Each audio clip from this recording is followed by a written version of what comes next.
సంఘస్థులకు దైవదాసులకు అందరికీ కూడా ప్రభు యేసు క్రీస్తు నామంలో మీ అందరికీ వందనాలు. కొన్ని మాటలు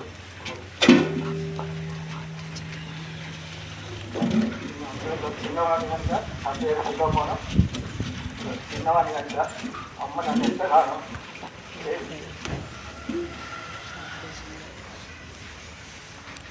వాక్యం చూసుకొని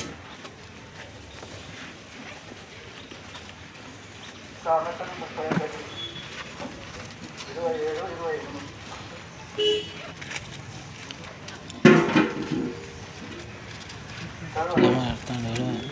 ఆమె తన ఇంటి వారి నడతలను బాగుగా కనిపెట్టును, పని చేయకుండా ఆమె భోజనము చేయదు. ఆమె కుమారులు లేచి ఆమెను గంధురాలందరూ. చాలా మంది కుమార్తెలు ప్రతిభతా ధర్మమును కనిపెట్టి విన్నారు, కానీ వారందరినీ నువ్వు మించిన దానవు అని ఆమె పెళ్లికి ఆమెను పొగుడింది.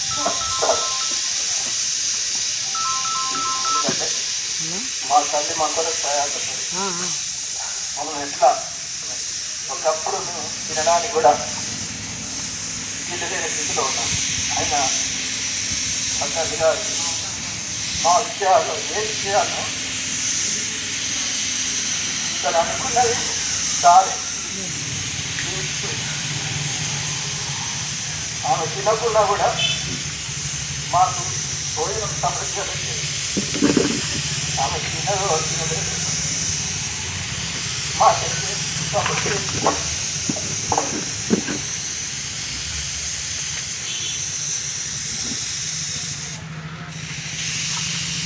మా పక్కన ఇంకా చుట్టుపక్కల వాళ్ళకి చూస్తే వాళ్ళకి అన్నీ ఉన్నాయి, మనకు లేవు. అట్లా మీరు వాళ్ళకి ఎవరికి కూడా చేయి చాపకూడదు, ఎవరికి కూడా అడగకూడదు. దేవుడు పట్ల ఆ కోరికలన్నీ కూడా మీరు ఎప్పుడు కూడా మీరు ఎవరికి చేస్తారు.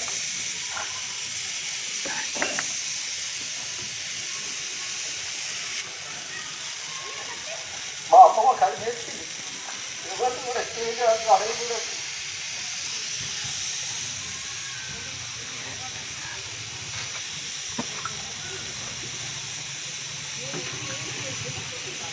అలాంటి స్థితిలో మమ్మల్ని పెట్టింది. ఎవరిని కూడా మేము చేయాల్సి అడగలేదు, ఎవరి దగ్గర కూడా తీసుకోలేదు. మా అమ్మ కోరికలు దేవుడు సంపూర్ణంగా లేదు. మేము ఇచ్చే స్థితిలోనే ఉన్నాం, కానీ ఎప్పుడు కూడా ఎవరిని అడుగుతున్నాను. దేవుడు మనకు సమృద్ధిగా ఇచ్చాడు. దేవుని మీద విశ్వాసం ఉంటున్నాం. అమ్మ దేవుడిని అడిగేది మా పిల్లలు బాగుండాలి, కుటుంబంలో బాగుండాలి అని అడిగి ఆ దేవుడు మాకు ఇచ్చిన రక్షణను బట్టి ఇంతవరకు కూడా ఎవరికి కూడా అడగలేదు. దేవుడు అమ్మను అట్లా తన అక్కర్లను కూడా తీర్చాను. ఆమె ఒక స్థితిలో మమ్మల్ని ఒక స్థితిలో ఉంచిపోయి, ఒకప్పుడు మాకు ఏమీ లేదు, కానీ ఆమె ఇప్పుడు మమ్మల్ని ఒక స్థితిలో ఉంచిపోయి అందరికీ ఇల్లు ఇచ్చింది, అందరికీ సమృద్ధిగా డబ్బు ఇచ్చింది. అన్నీ కూడా తన దేవుని దగ్గరికి మేము కూడా దేవుని విశ్వాసం ఇచ్చినాం. ఆ విశ్వాసంలోనే తను కూడా కొనసాగించబడింది. చివరి దినాలు ఏ రోజు కూడా ఆమె అనారోగ్యంగా, నాకు అనారోగ్యం ఉన్నా కూడా ఏ రోజు కూడా అనారోగ్యం ఉన్నా మాకు చెప్పలేదు. అలా మమ్మల్ని ఎప్పుడు కూడా ఇబ్బంది పెట్టేది. అలా తల్లి చివరి దినాల్లో కూడా తను 2 దినాలు ఆదివారం మందిరానికి వెళ్ళినాం. వాళ్ళలో బాగుపడింది, అన్నీ చేస్తుంది. రోజు సాయంత్రం కొంచెం ఆలోచన అయితే మందిరంలో కొంచెం సుస్థిగా ఉంది. కూర్చోలేకపోతాం. ఏమైతుందమ్మా అంటే ఏం లేదు బిడ్డ, ఏం కాలేదు. ఆ రోజు అన్నం పెడితే కొంచెం తిన్నది, అక్కడ పెట్టేసి తెల్లారి సరే అన్నం తింటలేదు కదా అని పాలు బ్రెడ్ తెచ్చిన. పాలు బ్రెడ్ ఇస్తే చేతిలో పట్టుకున్నది అట్లనే కింద పాడేసి మళ్ళీ నేను తిందామని నేను పెట్టుకున్నది అది తీసుకొచ్చి తినిపించిన. ఆ ఒక్కరోజు అమ్మకు నేను నా చేతులతో పెట్టిన 3 పూటల భోజనం నా చేతులతో. ఏ రోజు కూడా నా చేతులతో పెట్టాను. సొంత చేతులతోనే తిన్నారు. కూడా ఇబ్బంది పెట్టారు. నాకు అది కావాలి ఇది కావాలి అని ఎప్పుడు కూడా అడగలేదు. ఏది పెడితే అదే తినేది. అన్నం కూడా పెట్టమని అడగదు. మనం ఎప్పుడు పెడితే అప్పుడే తినేది. అలాంటి స్థితి. అందుకే మనము మా జీవితంలోనే ధన్యరాలు మా విషయాల్లో మా నడతలు మా జీవితాలను అట్లా సరిచేస్తూ మమ్మల్ని జీవింపజేస్తూ వచ్చింది. మమ్మల్ని ఒక ఉన్నత స్థితిలో పెట్టి ఏమీ లేకున్నా కూడా మా దగ్గర అట్లా ఆమె దగ్గర ఉండి నేర్చుకున్నాం. ఆమె డబ్బులు కూడబెట్టే విషయంలో కానీ ఏదైనా కొనుక్కునే విషయంలో కానీ డబ్బు ఖర్చు పెట్టే విషయంలో కానీ చాలా జాగ్రత్తగా ఖర్చు పెట్టేది. ఇప్పుడు కానీ వ్యర్థంగా ఖర్చు పెట్టేది కాదు. చెప్పేది ఎవరిని కూడా డబ్బులు అడిగితే బిడ్డ అని చెప్పేది. అలాంటి స్థితిలో మమ్మల్ని బలపరిచింది. మమ్మల్ని ఎట్లా ఉన్నత స్థితిలో ఉంచాలి ఆ స్థితిలో ఉంచింది. ఆమె చేయాల్సినవి కూడా చేసి ఆమె మా జీవితంలో మాకు దేవుని పరిచయం చేసింది. అనేక స్థితిలో ఇప్పుడు నేను ఈ స్థితిలో ఉన్నానంటే మా అక్క బావ వారు ప్రేమించిన విధానాన్ని బట్టి వాళ్ళు చూసిన విధానాన్ని బట్టి అలాగూ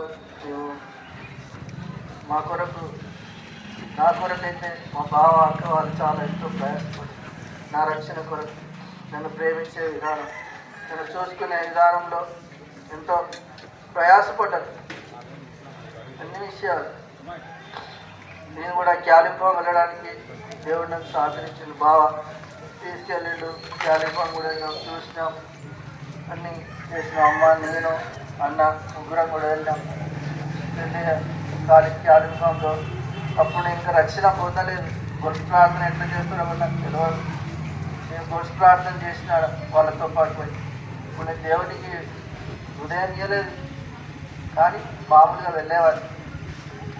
తర్వాత నర్సంపేటకి వచ్చిన తర్వాత కొద్ది దినాల తర్వాత దేవుని అందరి విశ్వాసం ఇక్కడ మన మందిరం లేదు. మందిరానికి వెళ్ళాలని లోపల హృదయంలో వచ్చిన వేరే సావాసావాలు అనేకులు రమ్మనేది. రాతమ్య అని సీను పాల్తారు, యాగు పాల్తారు, వీళ్ళు రమీత రాతమ్య మందిరానికి రా అంటే నాకు ఇష్టం ఉండేది కాదు. వేరే సావాసం, ఎందుకంటే నేను ఆ సావాసంలో తిరిగి వేరే సావాసానికి వెళ్ళాలంటే నాకు ఇష్టం ఉండేది కాదు. అయితే దినము ఇక్కడ సంఘం ఉన్నది సంఘం కానీ ఇక్కడ మన సావాసం ఉన్నదని కూడా నాకు తెలియదు. అంటే ఒకరోజు జేమ్స్ అని వచ్చి పరిచయం చేసినాడు. జగసామెల కానీ అప్పుడు ఇక్కడ కొత్తగా వచ్చినాడన్న అన్న జేమ్స్ అని వస్తే పరిచయం చేసినాడు. అన్న ఇది మనోళ్ళైనా పెద్దమ్మ అయితే అమ్ముడు అని పరిచయం చేసిపోయింది. అప్పటి నుంచి మందిరానికి నడిపించబడ్డాం. తర్వాత బాప్తీసం తీసుకున్నాం. అమ్మ నేను ఒక్కసారి బాప్తీసం తీసుకున్నాం. తర్వాత మందిరానికి వెళ్ళడం, క్రమంగా మందిరానికి వెళ్ళడం, దేవుడితో నమ్మకంగా పనిచేయడం. నేను నేర్చుకున్నది ఏంటంటే దేవుడి పని మనం చేస్తే మన పని దేవుడు. నా విషయాలు నేను అదొక్కటే మనం దేవుడి పని చేస్తే దేవుడి పని. దేవుడు నా జీవితంలో ఎన్నో గొప్ప కార్యాలు చేసి చెప్పాలంటే సరిపోదు. సాక్ష్యం చిన్న సాక్ష్యాన్ని దేవుడు